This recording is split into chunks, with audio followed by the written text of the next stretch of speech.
Boa noite a todos, boa noite a todas, bem-vindos ao Espiritismo Responde aqui na Rede Amigo Espírita.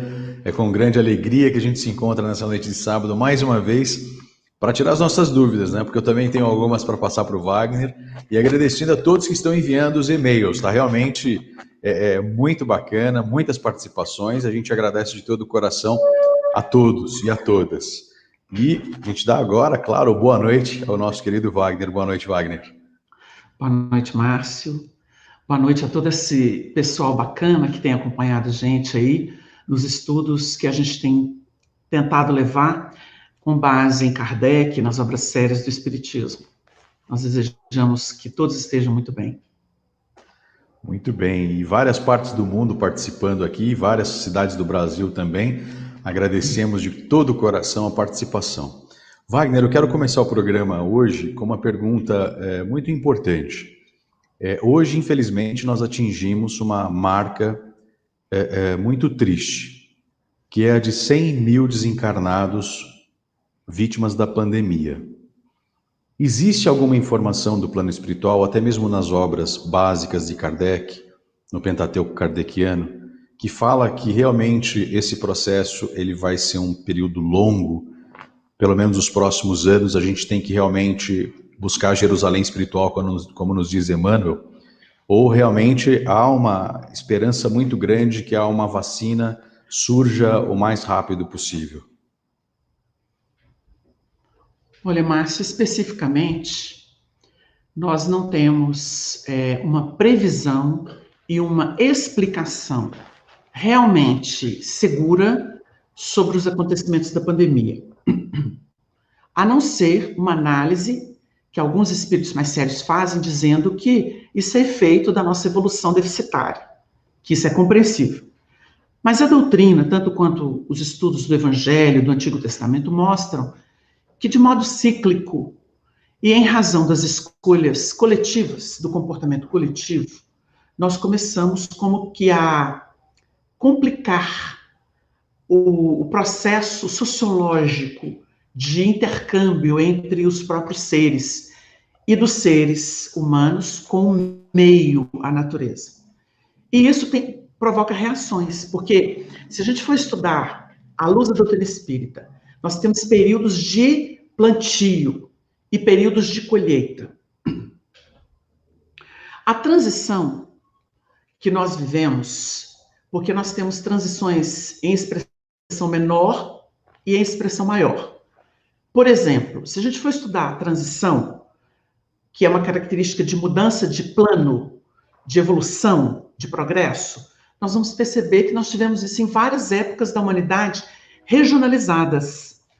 Mas nós tivemos uma marcante, que foi quando Jesus veio ao mundo. Essa transição, ela foi assim, profunda.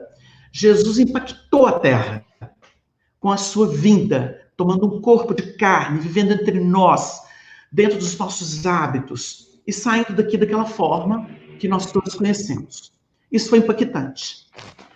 E ele profetizou a vinda do Consolador, porque o Consolador seria o espírito da verdade, ou seja, sem fantasia. Quando fala o espírito verdade ficará eternamente convosco, isso significa que nós teríamos acesso, evolução e acesso a fontes sérias, verdadeiras, que, na base das conquistas feitas intelecto-moralmente, elas nos dariam um rumo dentro da lógica, dentro do bom senso. Porque o conhecimento, a cultura, ela também se sofistica. Ela sai dos guetos, vamos dizer assim, das imposições, das ignorâncias, para a essencialidade. Então, nós temos hoje a cultura do espírito. Quando nós chegamos no Consolador, nós chegamos no espírito. E aí o que acontece? Não é o corpo mais, não são as necessidades do corpo mais. Nós chegamos no espírito. E a partir desse pensamento que somos espíritos, que somos imortais, que fomos criados por Deus e que temos um plano de evolução através das reencarnações, em mundos que podem ser não a Terra, o Marte, o Júpiter, mas que são infinitos na criação, vamos dizer assim, a gente tem uma jornada para fazer. Então, isso muda tudo. E nessa hora de transição globalizada, que é a que está acontecendo, nós temos a separação dos bodes e das ovelhas, né? Que são as almas que têm condição de avançar e as que não têm condição. Isso por um processo de respeito às individualidades. Não é por maldição. Os espíritos que são degradados, eles não vão por maldição, eles vão por escolha. Eles vão por limitação. Eles vão por complicação pessoal. Eles precisam ainda das clínicas apropriadas em mundos que as mantêm em expiação, principalmente, em provas, para que eles possam ser internados. E é aí que eles vão expiar, né? Se a gente quiser, a gente pode dizer que são clínicas psiquiátricas, né? De maior vulto, de grandes proporções. Então a gente fala assim, mas a Terra é uma terra de espíritos perturbados? Sim!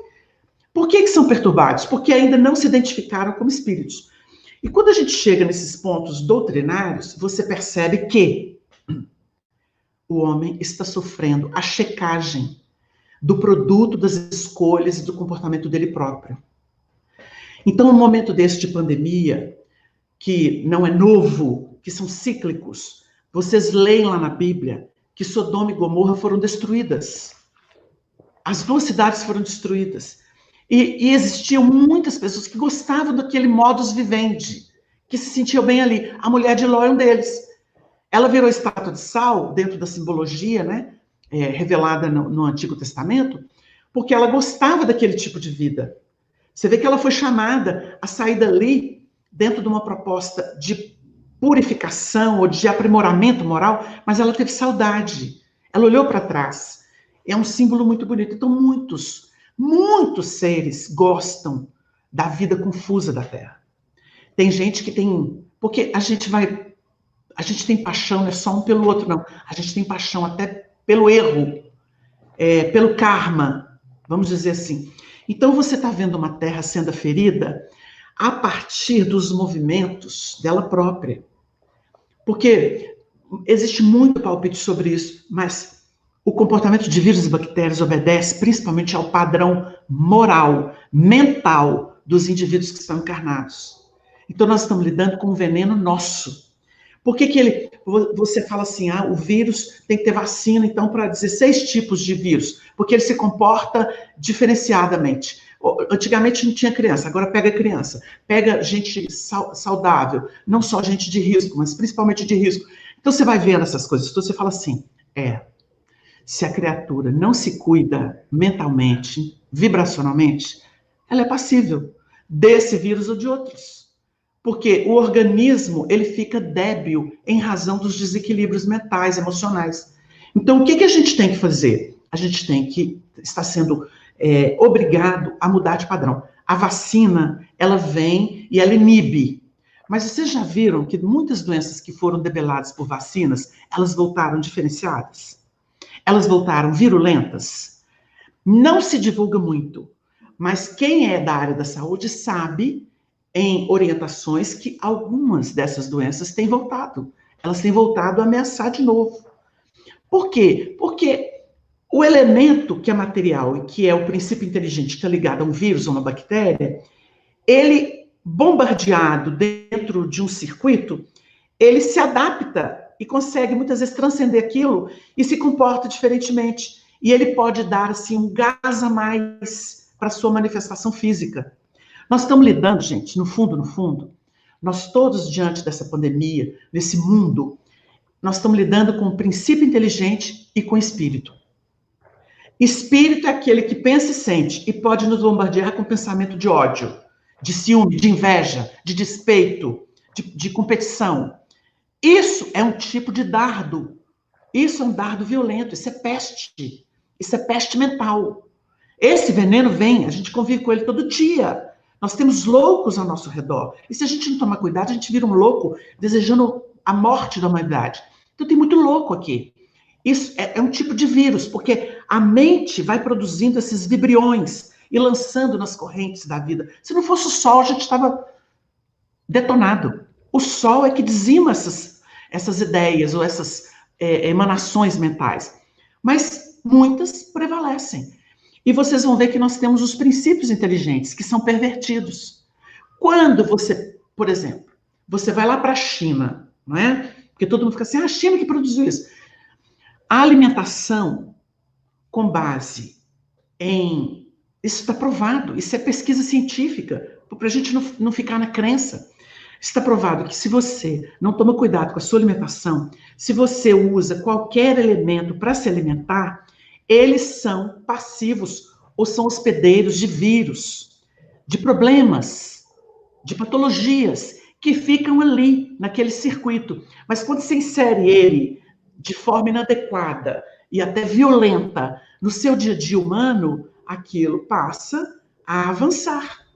Então, assim, nós não temos respeitado a natureza. E por isso mesmo nós temos uma desordem. Né? Não tivemos aí nuvem de gafanhoto? Desequilíbrio.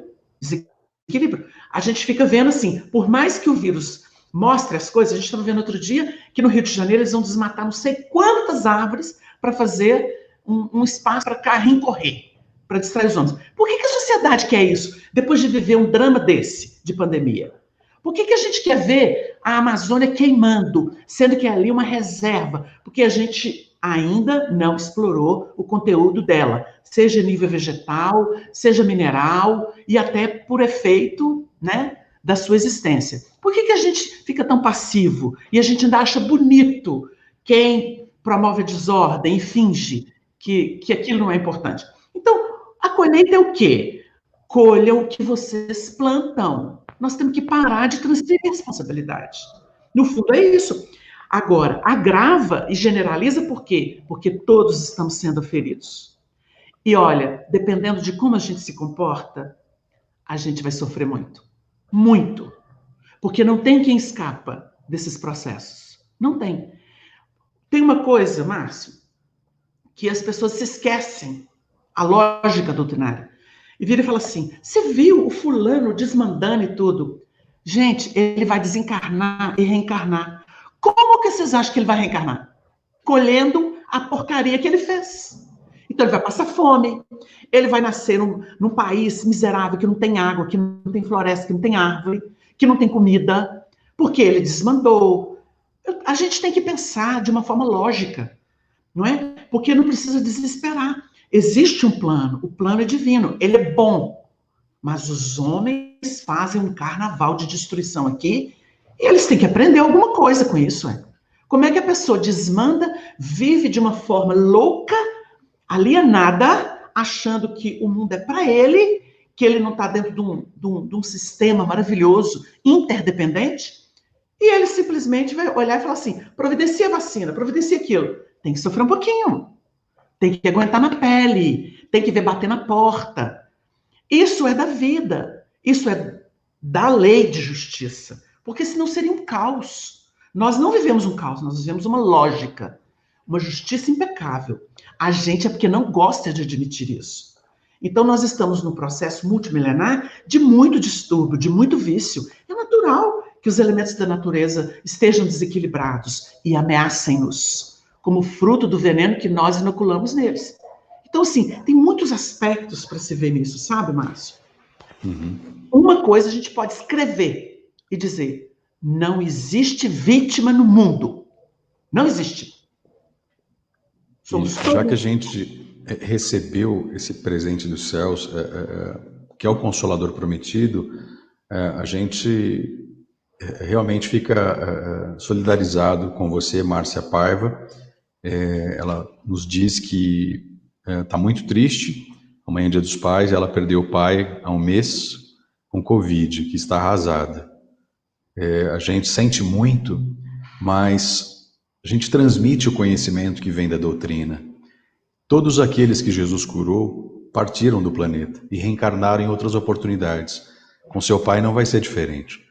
Existe realmente uma lei de amor que nos governa. Você pode ter certeza que teu pai está muito bem amparado, porque Deus nos ama incondicionalmente. E a gente agradece, inclusive, as outras pessoas que entraram aqui no chat, enviando palavras de consolo para ela. Você quer dizer alguma coisa, Wagner?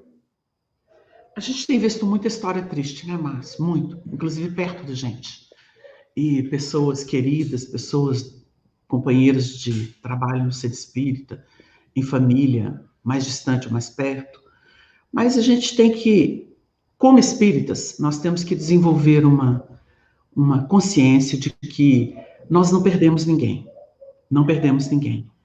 Emocionalmente, a gente, muitas vezes, ao invés de nos tornarmos cada vez mais conscientes da nossa imortalidade da alma, às vezes a gente entra muito para o campo emocional. E o campo emocional, ele é muito perigoso para nós mesmos, né? Não estamos aqui diminuindo dor de ninguém, porque toda dor é dor. Mas nós temos que tomar muito cuidado com o jogo da mente e o jogo do emocional. Emoção não é sentimento. Porque, às vezes, uma pessoa se posiciona e toma uma atitude abalada por uma situação, uma ferição, uma prova, que vai repercutir em toda a existência dela. Então, assim, é preciso que a gente tenha uma visão maior da vida. E a gente diz o seguinte, o Covid, esse vírus, ele tem realmente definido o quadro reencarnatório de muita gente. Mas bem-aventurado é aquele que consegue, através de um vírus, alimpar o perispírito, porque ele ressurge muito melhor na vida espiritual. Quando nós temos tantos crimes e tantos desajustes sendo cometidos pelas pessoas, aí nós deveríamos chorar. Mas dentro de um processo digno, né, que seria um processo natural de depuração espiritual, a gente deveria agradecer a Deus. Olha, milhares de vezes o Covid operando em nós, em favor da nossa depuração espiritual, do que cenas horrorosas de violência e crimes que são praticados na sociedade.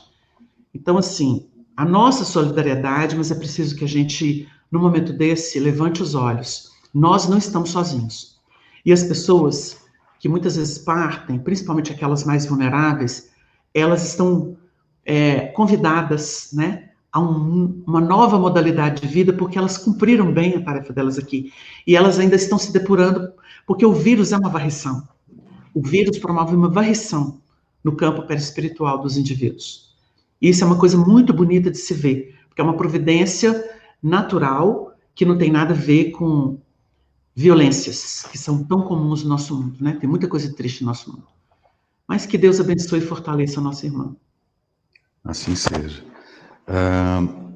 A Mônica, do Rio de Janeiro, ela pergunta: o fato de eu não ter desenvolvido a minha mediunidade pode estar relacionado à depressão crônica refratária, da qual sofro há anos. Desde criança sofri fenômenos de incorporação e psicofonia que fui reprimindo com o tempo, mas a depressão persiste com seus altos e baixos.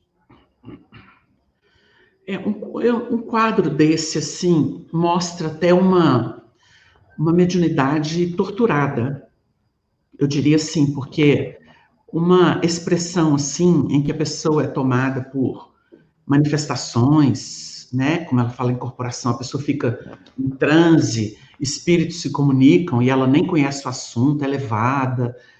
Se ela realmente não firma o pé no conhecimento espiritual e na sua renovação espiritual, o quadro se torna, vamos dizer assim, ele se torna crônico, né? Porque quando a pessoa tem os surtos, né, quando começa, então seria um quadro passível de tratamento. Quando se torna crônico, a pessoa realmente ela pode se afundar num processo desse, de depressão, ou de angústia, ou alguma coisa nesse sentido, né? A pessoa realmente não fica bem, ela não consegue responder por si mesma. O que isso representa? À luz da doutrina, isso representa uma espécie de, não só uma colheita, né, do passado, como um processo de depuração psicofísico, porque é psíquico e físico, né?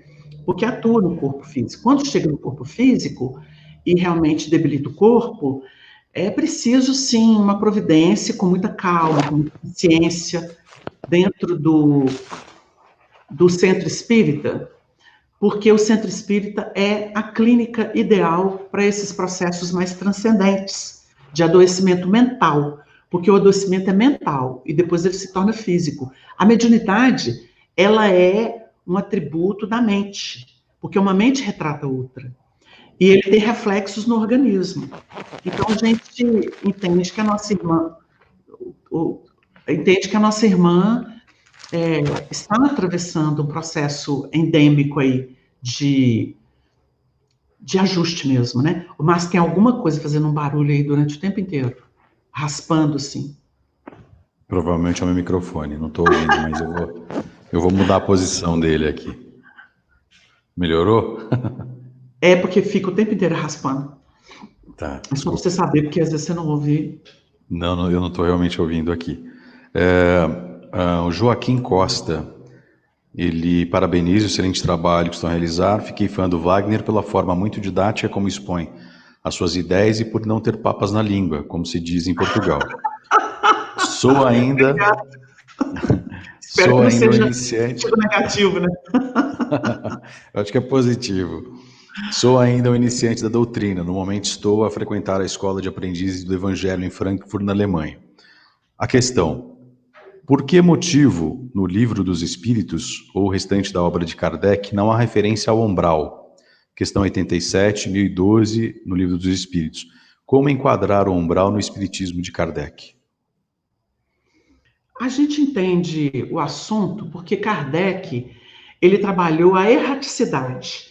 É um termo genérico que define o seguinte: a erraticidade compreende tudo aquilo que está entre o mundo terráqueo e os mundos mais felizes. Porque nos mundos mais felizes os espíritos não têm que espiar nada. Mas enquanto os espíritos têm que espiar e provar, eles ficam presos.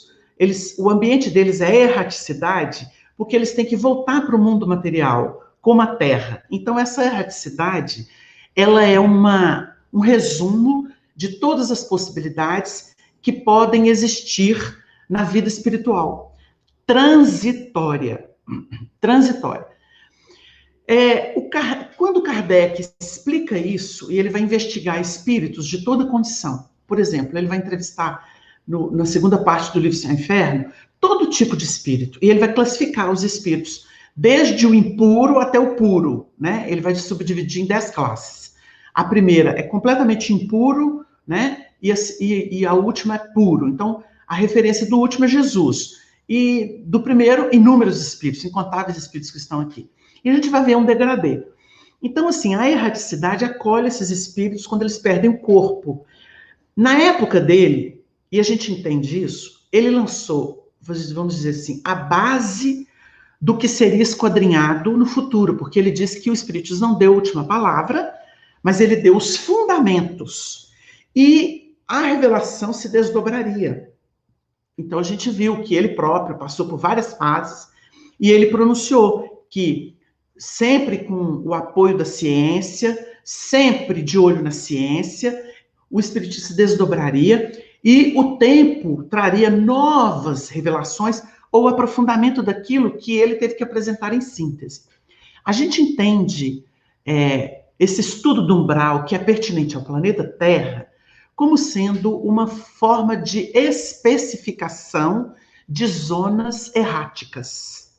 Porque muita gente fala assim, criou umbral. Não, não criou. Umbral é uma condição. Umbral é uma condição. Quando a gente explica umbral, a gente fala assim, umbral é o subproduto da toxidez mental vibratória dos encarnados e dos desencarnados. Então, todas as pessoas que têm identidade com isso, elas acabam se agrupando ali. Onde está o umbral? Entre a Terra e o mundo espiritual melhor. Ele é uma zona de primeiro contato, vamos dizer assim. E ele tem a sua lógica. O umbral, ele é lógico, ele não é uma criação fortuita.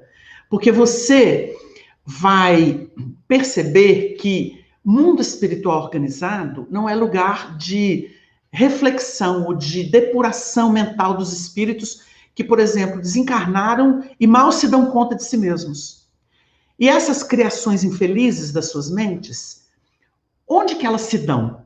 Elas se dão exatamente nessa erraticidade, ou nessas zonas do invisível, que são, assim, campos vibratórios passíveis de receber essa produção mental doentia.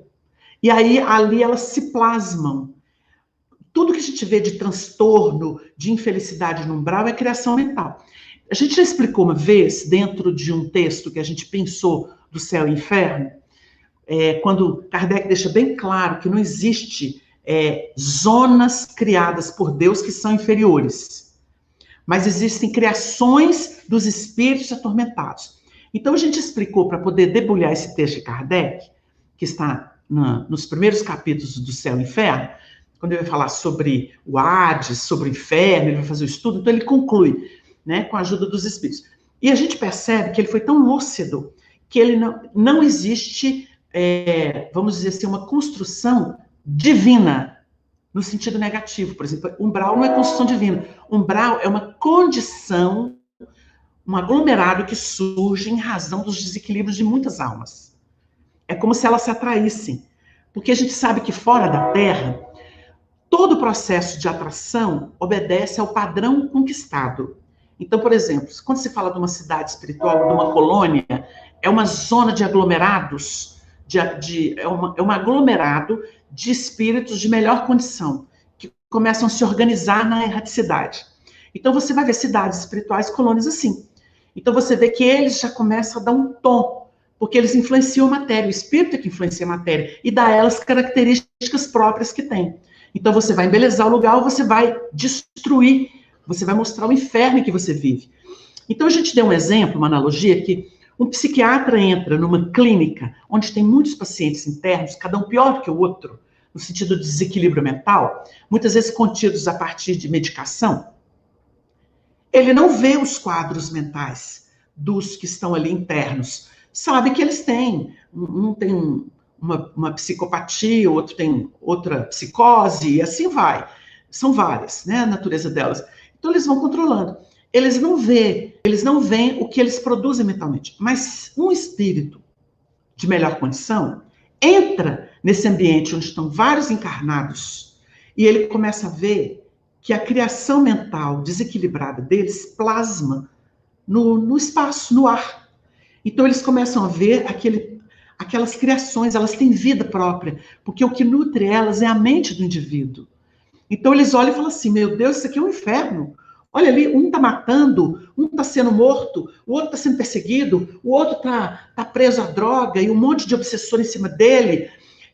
Uma entidade espiritual ou um clarividente muito bom, ele vai ver esses quadros, ele fala assim, isso aqui é um inferno, umbral é na Terra. Falaria assim.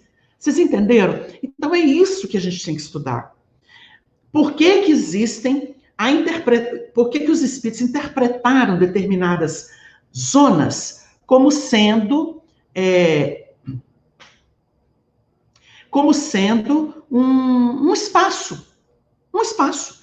Se tempo é lugar, vocês imaginem a condição mental dos indivíduos. Tem gente que vive...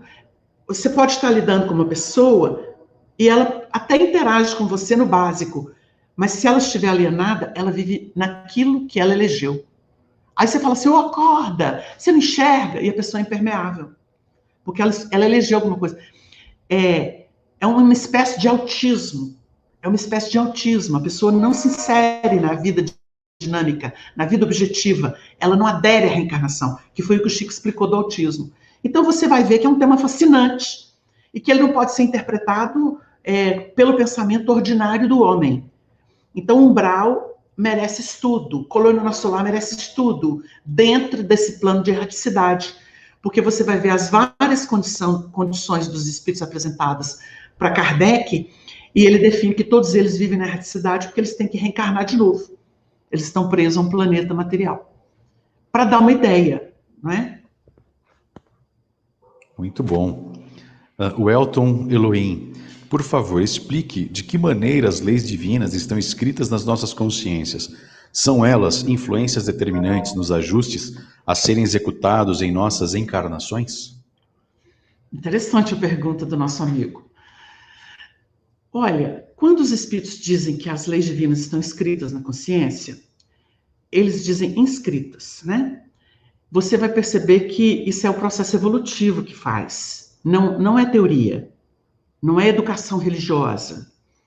A educação religiosa, a filosofia e mesmo o espiritismo, eles acordam valores. Ou podem apresentar equações que intelectualmente você vai pesquisando, debulhando, digerindo, até que você adere a elas. Então tem coisa que é revelação porque você não tinha e você passa a adentrá-la. E existem coisas que você já tem e que você fala assim, isso faz muito sentido para mim, né? Dá aquele insight maravilhoso. Eureka, é isso aí. Tem uma lógica, né? Uma lógica que surge assim. Quando eles dizem isso, eles estão dizendo o seguinte: todo mundo reencarna. E nos processos de vivência a que você se entrega, todas as atividades, elas remontam a um aspecto moral, que é o que fica. Por exemplo, você lida com dinheiro, mas você desencarna, o dinheiro não vai com você. Você lida com beleza física e você usa o seu corpício, mas ele uma hora vai despencar. Por mais que você tente arrumar ele, ele vai despencar e você não é mais aquela beldade. E desencarna com ele bem ruinzinho, né? Você pode se apegar a talentos intelectuais. E você vai, exercita, raciocina muito. Quando você chega no além, ou quando você, na erraticidade, você vai fazer uma aferição de si mesmo, você vai se perceber a alma, não o corpo mais, e você vai dizer assim, nossa, eu tive uma experiência tão marcante com a beleza, com o dinheiro, com o poder, ou com a cultura, e isso me valeu uma abertura mental, uma abertura de sentimento. Porque quando eu reencarnar agora, eu, por exemplo, vou ter uma experiência num corpo feio, ou pobre, ou sem cultura, e eu vou sentir, assim, um sofrimento por não ter aquilo, e ao mesmo tempo aquilo vai brotar dentro de mim, que eu vou saber o que é beleza, vou saber o que é ter dinheiro, vou sentir o que é. E isso vai ser uma prova interessante, porque eu vou desenvolver um valor, um talento, que é a consciência de ter e não ter. Por exemplo, eu vou desenvolver a consciência de ter e a consciência de não ter. E eu vou perceber que o importante não é ter ou não ter. O mais importante para mim é saber que tudo é possível, mas não me escravizar a nada. Quando você chega a essa equação, isso significa o quê? Uma grande verdade universal. Como é que ela se estabeleceu no seu psiquismo, na sua alma, na consciência? Porque consciência é o campo desperto da mente, revelando as suas experiências. Então, quando você diz assim, nossa, eu não aguento mais ver tanta morte no mundo, o não matar já está incorporado à sua verve. Porque primeiro veio não matar como mandamento. É uma revelação. A gente ia chegar naquilo, só que a gente tem que chegar por adesão, né? Não por medo. Começou por medo, e aí vem o conflito. E a gente tem um conflito para desenvolver exatamente a consciência. Porque sem sofrer, ninguém fixa nada. O sofrimento é condição sine qua non, pelo menos no mundo terreno. A gente não sabe outros mundos. Mas no mundo terreno, na faixa em que nós nos encontramos, sofrer significa sentir. Se você não sente, você não sabe. Você pode teorizar alguma coisa, mas é preciso sentir. Então, tudo que nós temos na consciência é aquilo que veio das experimentações. Aí você fala assim, então, todas as teorias, as filosofias, as propostas religiosas, elas são formulações relativas, que podem despertar alguém que já está naquele plano de sensibilidade. Então você vai ver que tem assunto que você trata com uma pessoa, ela fala assim, nó, que fascinante. Ela está desenvolvendo alguma coisa naquele sentido. Ela já tem anterioridade de trabalho dentro daquilo. Por isso aquilo a fascina e ela busca aquilo. Tem outros que você fala, ela fala assim, nossa, está falando língua de grego para mim, não entendo nada. O espírito ainda está primitivo naquilo. Então, ela não tem aquele ganho. Por isso que consciência, representando esse campo desperto de possibilidades, de vivências, de descobertas, de autodescobertas, descoberta do universo, ele é relativo. E isso faz com que a gente não force pessoas que ainda não estão à altura do projeto, do trabalho. E é por isso que Kardec fala que o espiritismo não faz proselitismo, porque ele trata de questões tão profundas e às vezes tão complexas para quem tem a mente ainda bem primitiva, bem lugar comum, que ele não pode forçá-las. É uma sementeira, tem que ir esperando o tempo, né?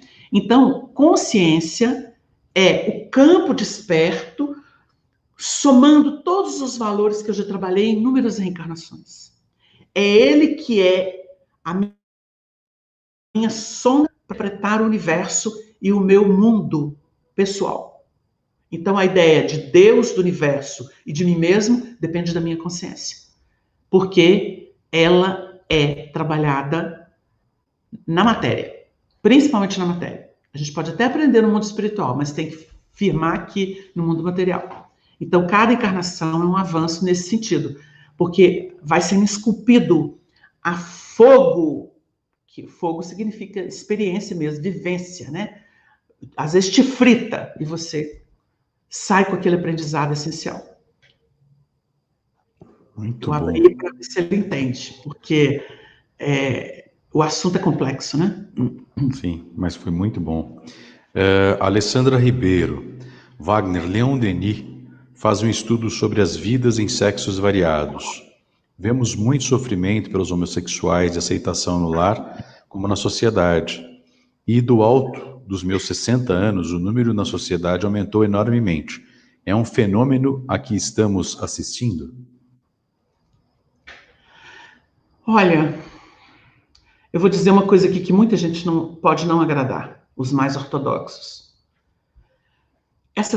Se a gente está vendo a Terra passar por uma transição, significa que a Terra não é mais uma coisa só, não é uma cultura só. A globalização está mostrando isso. A globalização, ela é irrefreável. Ninguém segura isso mais. Tudo bem que nós temos as corporações usando isso, os interesses de países, principalmente aqueles que têm mais poder. Tudo bem. Mas a globalização é um fenômeno.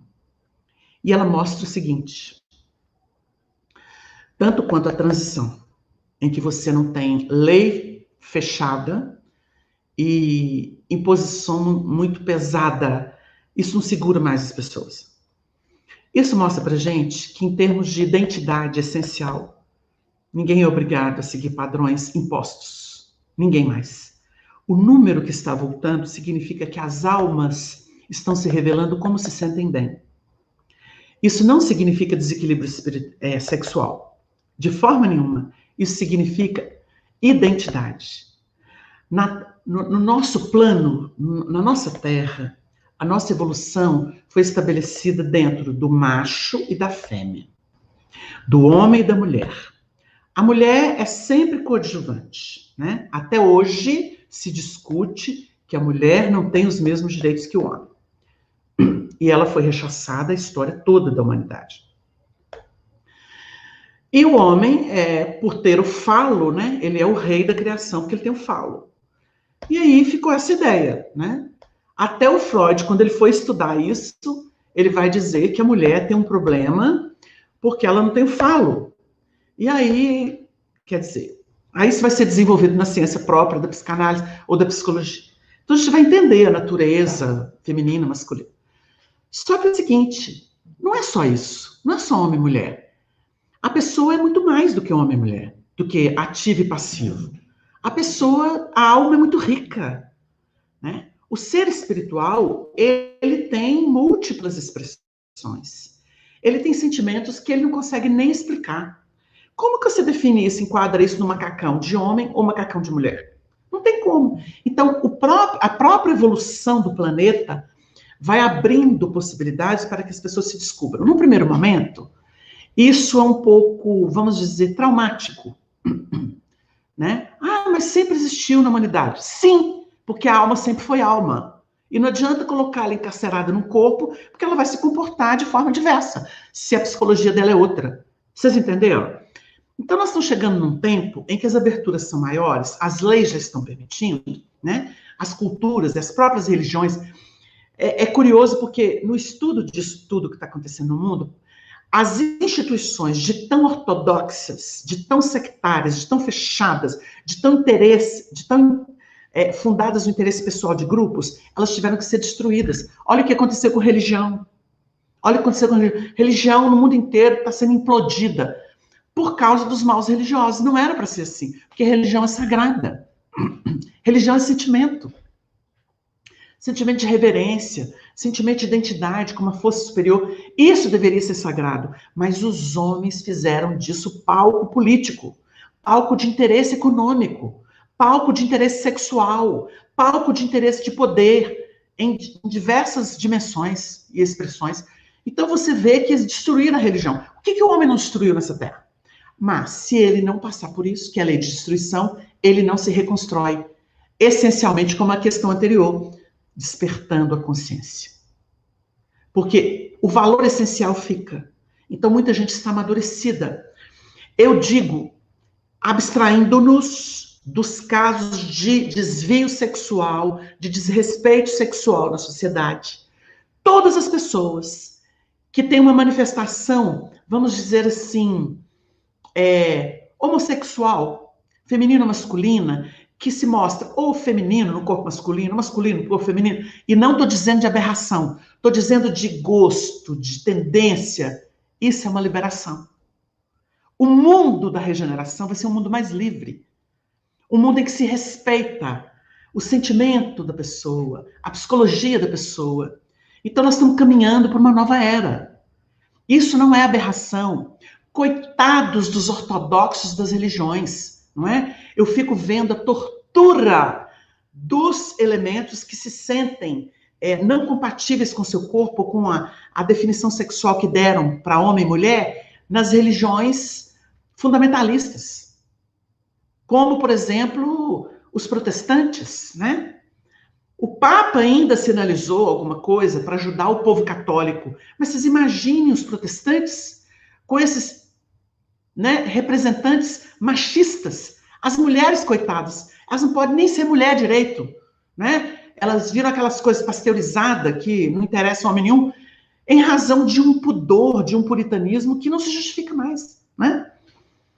A gente estava assistindo outro dia um seriado produzido na Arábia e a gente até parou, porque assim, embora a tradição de família, de respeito social e a ordem social, assim, mas é uma coisa tão imposta, tão fechada, tão dogmatizada, que faz mal para quem vive no mundo livre.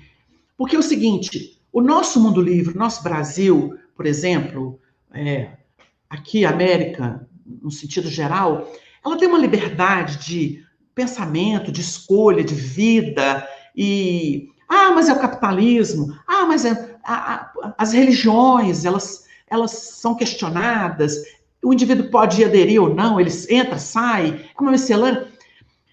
E fala assim, tem muita maldade aí. O interessante, porque a lei de destruição ela não foi compreendida. Se você não passar pela bagunça, vejam bem, a bagunça vai existir por falta de estrutura moral das pessoas. Elas vão se viciar, elas vão ser passionais e tudo. Isso faz parte da caminhada.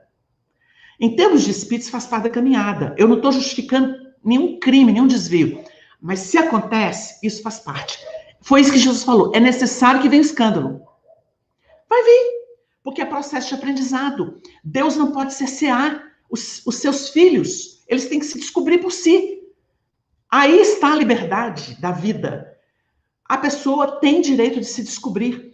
Então, até isso acontecer, nós temos muita bagunça. Só que aquilo dói, porque a lei de causa e efeito, não é? A cada um segundo as próprias obras. Então, segundo o que ela faz, ela colhe. Quando ela sente na pele, pum, desperta a consciência. Ela sai lá na frente, filho pródigo, né? Equilibrada. Então, só é espírito mais angélico, espírito mais puro, aquele que passou pelo inferno e saiu santo. Vocês entenderam? Não é o que nunca teve incômodo. O Chico zombava muito disso, do povo puritanista, do povo que eremita, do povo que evita contato social. Ele sempre defendeu, no embate, É na miscelânea que você aprende o que é uma coisa, o que é outra, o que é ilusão, o que é verdade. Aí você sai. É isso que edifica a consciência.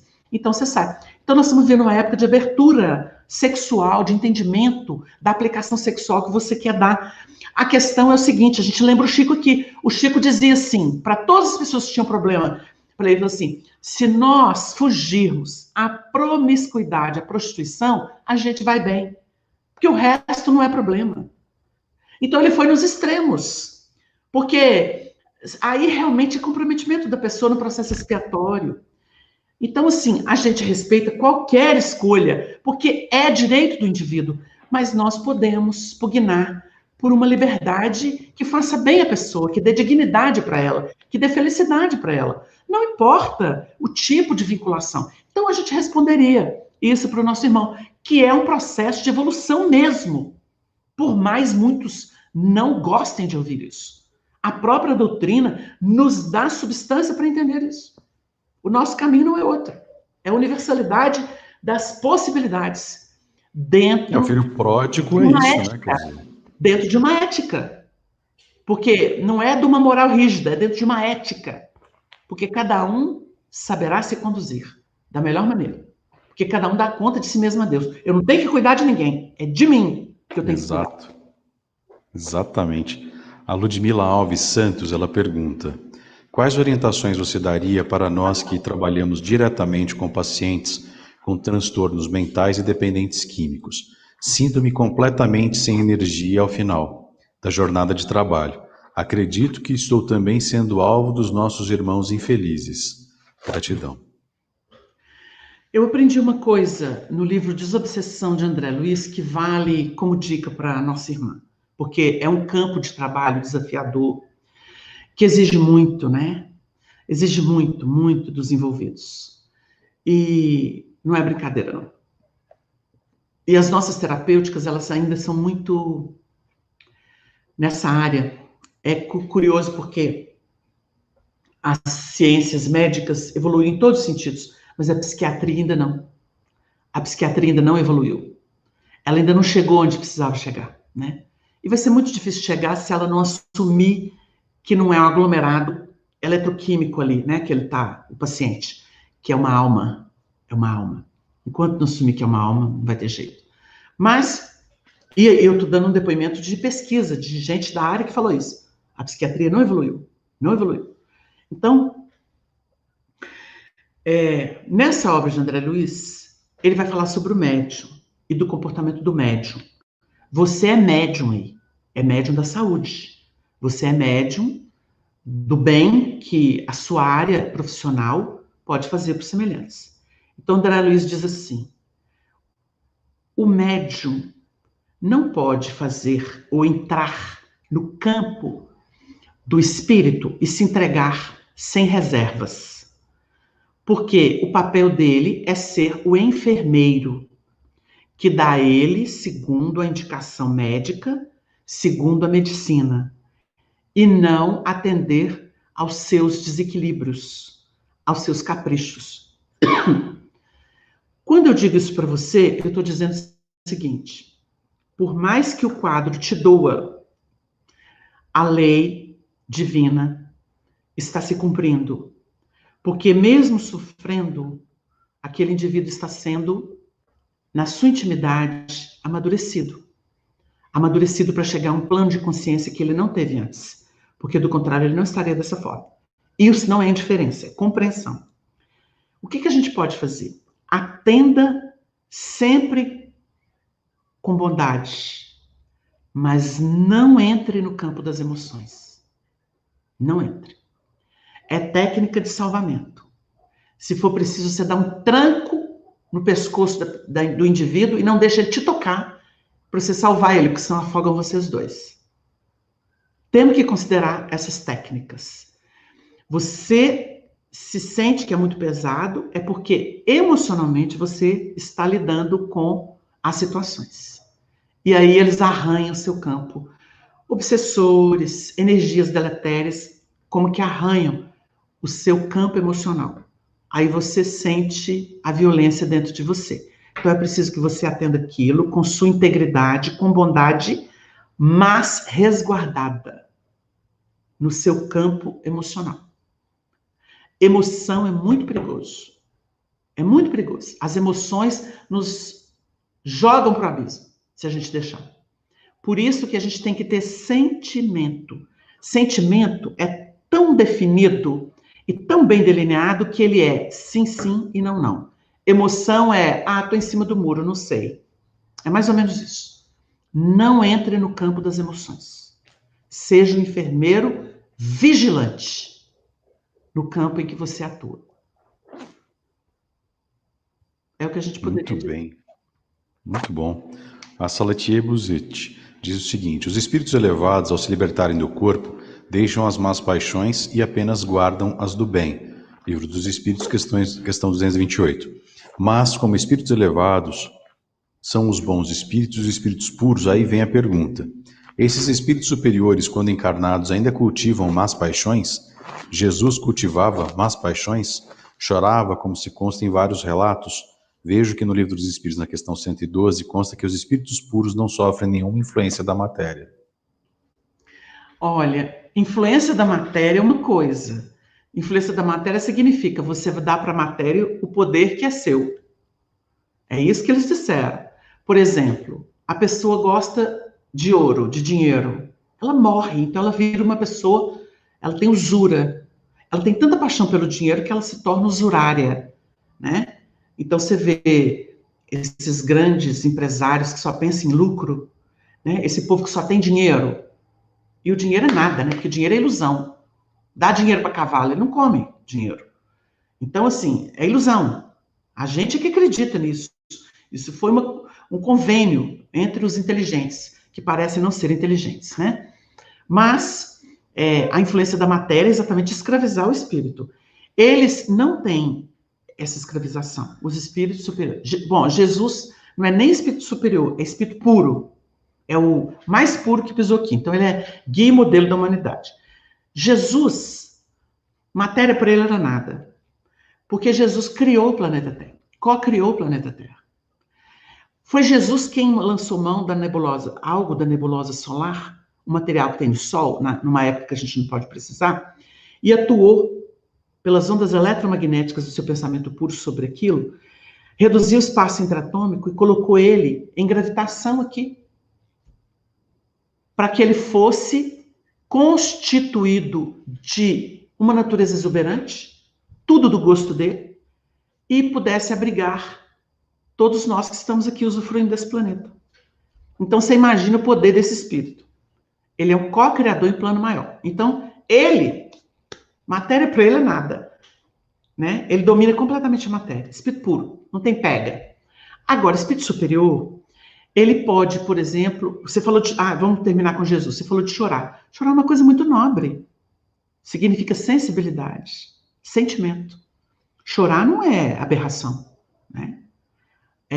O choro pode vir dentro de uma revolta, em que a pessoa sente ódio, ela chora de tanto que ela está perturbada, ou ela pode chorar por sublimes emoções, porque o organismo é passível disso. Jesus chorando é uma prova, aliás, é uma evidência de que ele estava no corpo, porque o corpo é assim que ele funciona. O corpo de carne ele funciona assim. A gente tem as glândulas lacrimais, é para isso mesmo. E isso expressa sentimento, tá? Pode ser negativo, pode ser positivo. Então, chorar não tem nada a ver com inferioridade. De modo ao contrário, enobrece o espírito. Significa que ele tem sensibilidade, ele é solidário. Ele não... Porque a ideia que você está colocando é como se os espíritos não se importassem com nada. Não, se importam. Se importam mais do que você. Muito mais do que você. Só não tem a paixão que nós temos. Então, por exemplo, Jesus, antes de subir ao Pai, desceu e foi visitar Judas nas zonas inferiores. E pôde apenas adormecê-lo, porque a lei tem que se cumprir. Ele desertou da vida, ele tinha que responder por aquilo, para aprendizado próprio. Ele pôde apenas adormecê-lo na lei. Para você ver como é que é. Então, Jesus se importa? Muito. Porque uma criatura que ama nunca esquece, não despreza. Quem ama não despreza, não esquece. Nós é porque fazemos um jogo. Então, os espíritos superiores, eles não têm a pureza do Espírito de Jesus, mas eles têm virtudes e elevação que os tira da paixão terrena. Agora, nós tivemos aqui um Allan Kardec reencarnado. Olha a nobreza daquele espírito. Aí você diz que ele não sofre? Ele não sofreu por paixão pela matéria, por dinheiro, por poder, por sexo, por não sei o quê. Mas ele sofreu porque ele foi perseguido demais por uma obra que interessava a humanidade. Então ele sofria a pressão dos espíritos, ele sofria os ataques do clero, os ataques dos ateus, né? Os de plantão, os vaidosos, os presunçosos. E você acha que ele não sente? Fica triste. Aquilo traz uma melancolia. Chico Xavier, o doutor Elias me contou uma coisa muito interessante, que muita gente não sabe. Ele começou a ver em Uberaba o Chico cheio de mancha roxa. E aí ele mostrou para o doutor Elias e falou assim, doutor Elias, olha como é que eu estou cheio de mancha roxa. Aí o doutor Elias falou assim, ô Chico, isso é angústia. Como é que o Chico sofreu, né, gente? Uma alma que se deu para Deus. Para vocês verem como é que mesmo a pessoa com elevação, ela sofre. Ela sofre, sim, a incompreensão, a ignorância, a ingratidão, a rudeza, a maldade, né, das pessoas. Isso tudo dói, fere a alma, mas sem revolta. A diferença é essa, o espírito superior não se revolta. Até compreende e perdoa, porque o Chico, vocês podem pesquisar isso, as pessoas que o Chico mais quis próximas dele, não são as mais bondosas, são as mais difíceis. O Chico quis esse caminho de alto suplício, porque ele queria desenvolver todas as virtudes ao nível possível. E ele conseguiu. Então não acho que quem estava perto do Chico é santo, não, porque não era. As pessoas eram difíceis, né? Ele falou isso para Arnaldo, os meus amigos estão me cutelando. Então, você nota que é uma vida de renúncia e de exercício de humildade, de paciência. Então, o doutor Elias deu um remédio para ele. E ele tomou isso por mais de 2 anos. Porque o doutor Elias esqueceu e perguntou para o Chico assim, depois de 2 anos, Chico, você parou com aquele remédio? Ele falou, não, toma até hoje. Para, Chico, aquilo era só um período. Aí ele riu e me contou isso. Então, um Chico precisou de remédio, né, antidepressivo, para angústia, para vocês terem uma ideia. E é um espírito de escola. Você viu que era um espírito que se entregou para a obra do Cristo. Então, assim, eles têm virtudes. Você vai ver o heroísmo de uma Alcione, você vai ver o heroísmo de uma Célia nos 50 anos depois do Romance de Emmanuel.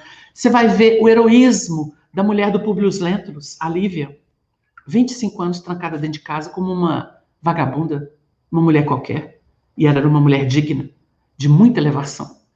Então, olha o que as almas elevadas suportam. Muito mais do que nós, porque a gente grita, xinga, dá soco, pontapé, joga pedra e faz barraco, né? Você é de igual para igual. Isso é paixão.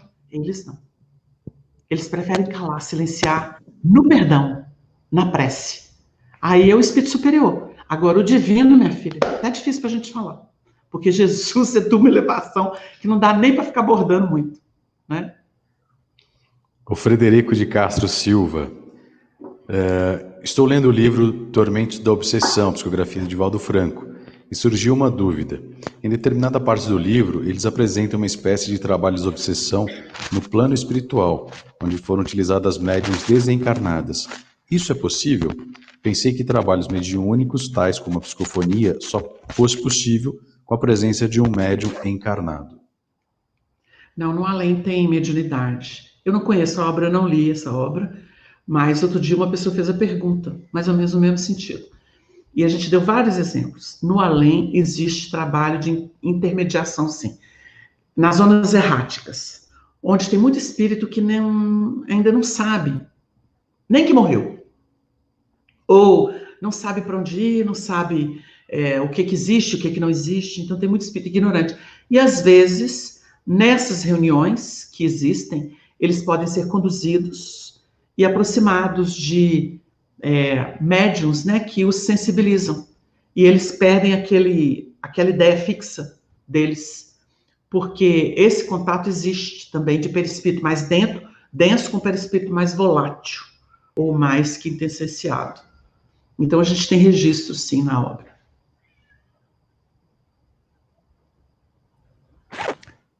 o Bruno Lima. São 9 em ponto. Mais uns 10, 15 minutos. Né? Tá, ok. Para adiantar as perguntas, que são muitas. São muitas, que bom. O desejo central pode ser considerado a base de uma reencarnação? Pode esclarecer mais sobre o tema? Todos nós temos um desejo maior para curar, tratar ou expandir. Como buscar o equilíbrio em meio ao caos que vivemos? O segredo é vigiar, vigiar e vigiar.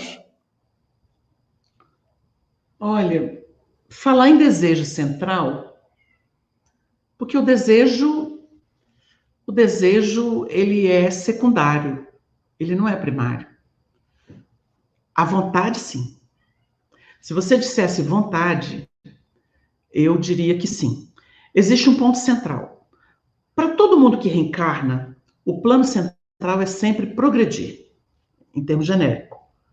E progredir para um significa lar. Progredir para outro significa negócio. Progredir para outro significa religiosidade. Eu não sei se estou me fazendo entender, porque assim, o fulcro central de cada espírito é muito dele. É muito dele. E ele vai expressar isso através de condicionamentos, que eu dei exemplo aqui lá, sociedade, religião, arte, pá. Ou seja, cada um ele tem uma habilidade central que vai ser como que o condutor, o fio condutor. Outras coisas vão agregar, mas aquilo vai ser o fio condutor. Não tem dúvida que isso existe, tá? Se você pegar alguns romances para ler, por exemplo, você pega Ave Cristo, você vai ver que quando o Quinto Varro reencarna, o que era o fio condutor dele, ou a vontade central dele? Fazer o filho evoluir. Tirar o filho, o Tassiano, né, que estava perdido, e levá-lo para o Cristo. Porque ele já era cristão. Esse foi o fio condutor. Quando você pega uma Lívia, você vai ver a ascendente dela, qual que era o plano dela? Ela já tinha elevação suficiente para si, mas ela amava tanto a sua alma gêmea, Publius Lentulus, que ela chancelou e movimentou forças para que ele reencarnasse, mesmo não tendo méritos. E ele passou por provas dificílimas do lado dela. Olha, você acha que Lívia precisava perder um filho que foi saqueado, roubado, e só foi aparecer no final do... Ela passou uma vida inteira sem o filho, o pequeno Marcos. Uma filha que adquiriu lepra. A Lívia não precisava disso, não. Mas ela sofreu isso tudo para ajudar o seu esposo a compreender o que é o caminho cristão. Então, ela fez isso por ele. Então, você vai ver muitos motivos. Claro que o Emmanuel abordou aqueles que realmente nos interessam espiritualmente, né? Ele pegou o heroísmo de virtude dessas grandes almas para mostrar o que é o foco delas.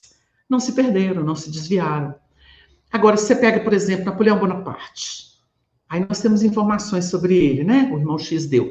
Ele veio na política, dentro da linha militar, na política, abrir caminho e organizar a Europa, fazer um monte de coisa, abrir caminho civil para o espiritismo.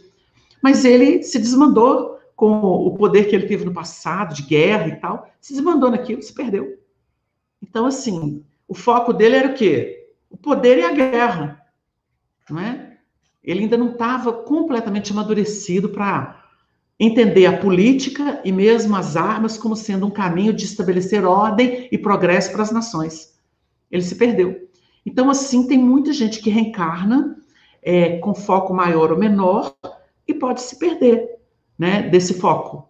Mas, realmente, por exemplo, temos espíritos obsessores, aí já estão falando do lado negativo, que o foco deles é destruir o cristianismo. Muitos reencarnam com esse objetivo. O Chico disse que muitos espíritos inimigos de Jesus e da doutrina espírita reencarnaram e se tornaram líderes.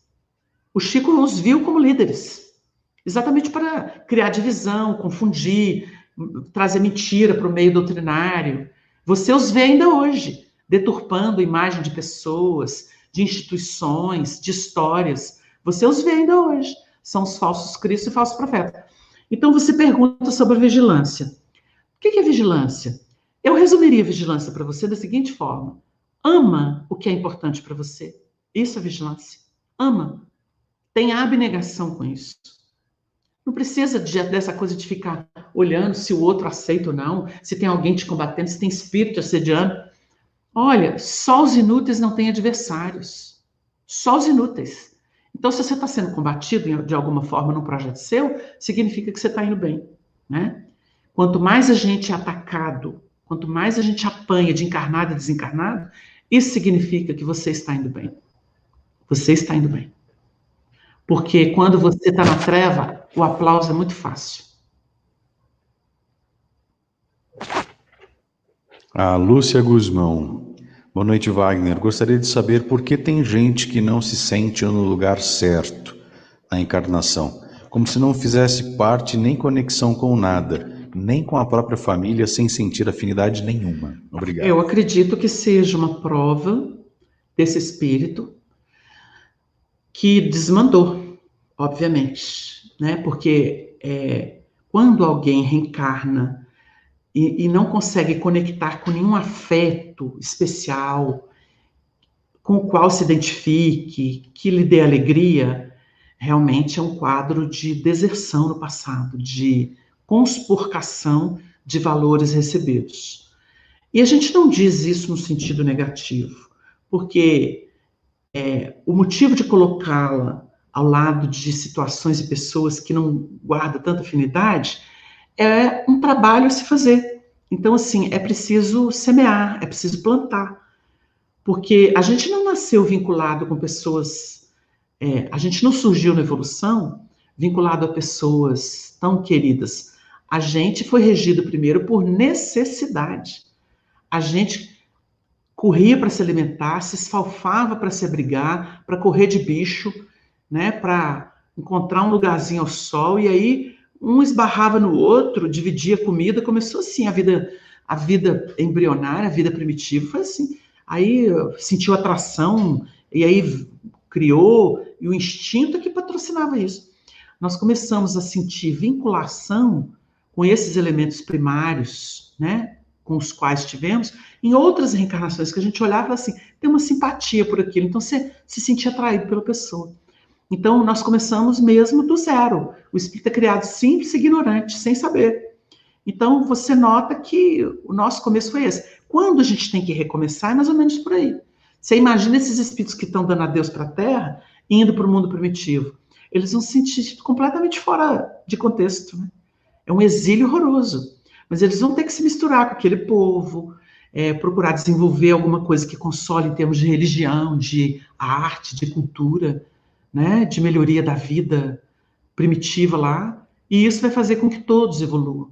Então, recomeçar não é fácil, mas é o que você está mostrando para a gente. Recomeço. Agora, agradecemos a Deus. Recomeçar é muito importante. Muito importante. Faça da forma certa. A Mércia Fernandes Souza. Como lidar em um ambiente que existem pessoas que nitidamente não são simpáticos com a gente? Tem duas soluções. Os incomodados que se retirem é a primeira. Porque, por exemplo, eu estive durante um tempo num trabalho mediúnico, num centro espírita, o primeiro que eu frequentei, que eu, estudando muito, eu achava aquilo tudo muito diferente, muito estranho. E quando eu fui conversar, depois de anos, né, eu não conseguia mudar aquela mentalidade das pessoas e tudo. Quando eu fui conversar com um orientador espírita, muito lúcido, ele falou isso para mim, falou assim, olha, o pessoal de lá concorda com você? Tem alguém que sente a mesma coisa? Eu falei, não, sou só eu. Ele falou, então você vai me desculpar, mas os incomodados que se retirem, lá não é seu lugar. E aí, realmente, eu encontrei outros espaços que tinham a ver comigo. E respeitei aquilo que as pessoas gostavam e que eu não tinha o direito de criticar. Eu não tinha o direito de criticar. Era um sistema de trabalho mediúnico muito parecido mais com banda, embora fosse numa mesa, do que propriamente com doutrina espírita. Então, eu me senti realmente fora desse quadro, né? Aí, essa é a primeira questão. Agora, a outra, se você está num grupo familiar, se você está associado a pessoas com as quais você não pode romper, aí você está sendo convidada a se superar. E a gente aprende, viu? Eu te digo isso tranquilamente, porque não é virtude, né? É uma obrigação, mas, por exemplo, é muito difícil hoje eu sentir na alma aversão por uma pessoa. Desculpem. Aversão, Márcio, temos que daqui a pouco vai acabar, temos que terminar aí. Aversão por uma pessoa. Porque eu fui trabalhando a superação disso. Aí você fala, não é assim. Aí você vai justificando a pessoa, melhorando, dando crédito, e você se melhora muito. E induz a pessoa a se melhorar. Tá bom? A bateria. Você está sem voz. Você está sem voz. É que eu tirei o áudio aqui para não fazer o barulho. A gente agradece de coração, Wagner, a tua possibilidade realmente de nos esclarecer, a todos os nossos amigos e amigas pelas perguntas. Continue enviando para Espiritismo Responde, raitv@gmail.com. Wagner, boa noite, muito obrigado. Boa noite, Márcio. Boa noite, pessoal. Olha, muito obrigado pela presença, obrigado pela participação. É uma honra, um prazer poder conversar sobre doutrina espírita e evangelho com todos vocês. Muita paz e muita luz. Aqueles que não tiveram as suas dúvidas respondidas, no próximo sábado estaremos de volta, se Deus quiser. Um beijo no coração de todos. Exatamente. Um beijo no coração de todos, até o próximo sábado. Tchau.